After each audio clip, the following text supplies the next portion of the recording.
किसी गांव में धनीराम नाम का एक सेठ रहता था। परिवार में वह स्वयं और उसकी पत्नी ही थी। इतनी धन दौलत होने के बाद भी धनीराम बड़ा कंजूस किस्म का इंसान था। परंतु उसकी पत्नी बड़ी ही सरल और धर्मात्मा किस्म की थी और साधु सन्यासियों को दान भी दिया करती थी। पर सेठ जी को ये सब ठीक न लगता। सेठ की कंजूसी की हद यह थी कि वह कभी किसी को एक पैसा भी नहीं देते। अगर कोई उसके दरवाजे पर आकर हाथ फैलाता तो सेठ जी उसे धुतकार देते। संयोग की बात है कि एक दिन सेठ जी के यहाँ एक साधु आ गया और सेठ जी से कुछ दान देने को कहा। अचानक ना जाने सेठ को क्या हुआ कि उसने एक आने का सिक्का साधु की झोली में डाल दिया। साधु सेठ को आशीर्वाद देते हुए वहां से चला गया और सेठ जी अपने काम पर चले गए। पूरा दिन काम करने के बाद जब सेठ जी घर की तरफ चले तो 2 कदम चलते ही उनके पैरों से कुछ टकराया। उन्होंने देखा कि एक पोटली उनके सामने गिरी पड़ी थी। सेठ ने उस पोटली को उठाया और उसे खोलकर देखा। सेठ के आश्चर्य का ठिकाना ही नहीं रहा। उस पोटली में एक एक आने के सिक्के भरे पड़े थे।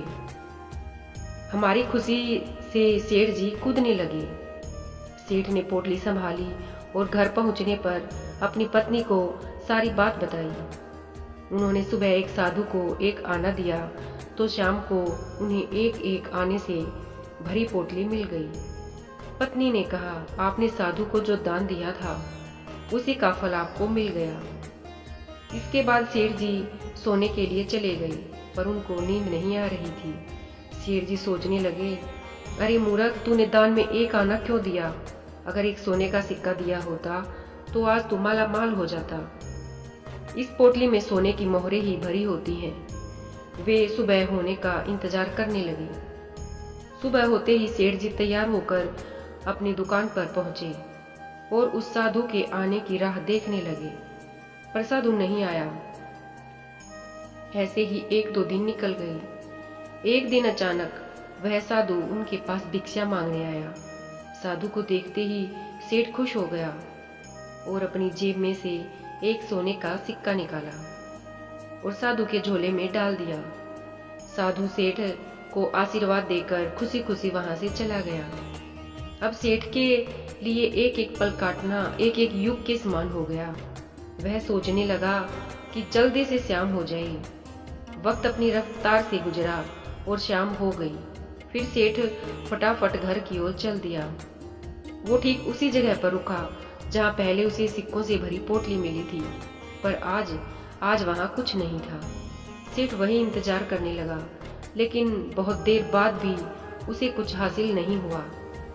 उसने सोचा शायद कोई पोटली आगे मिल जाए। वह पूरे रास्ते खाक छानते हुए घर पहुंचा, लेकिन आज उसे कोई पोटली नहीं मिली।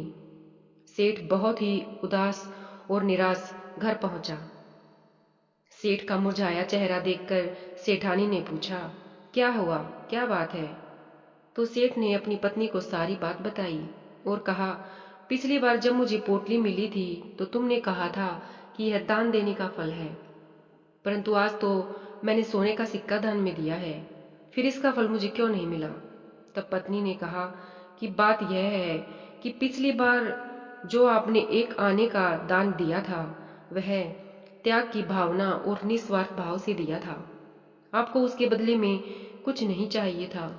आज आपने जो दान किया है वो भले ही सोने की मोहर का था, परंतु उसके पीछे निस्वार्थ त्याग नहीं था, बल्कि आपका लालच था। आप उस सोने के सिक्के के बदले थैली भरकर सिक्के चाहते थे। एक बात याद रखिएगा कि त्याग फलता है और लोभ छलता है। पत्नी की बात सुन सेठ को अपनी गलती का एहसास हुआ और उन्होंने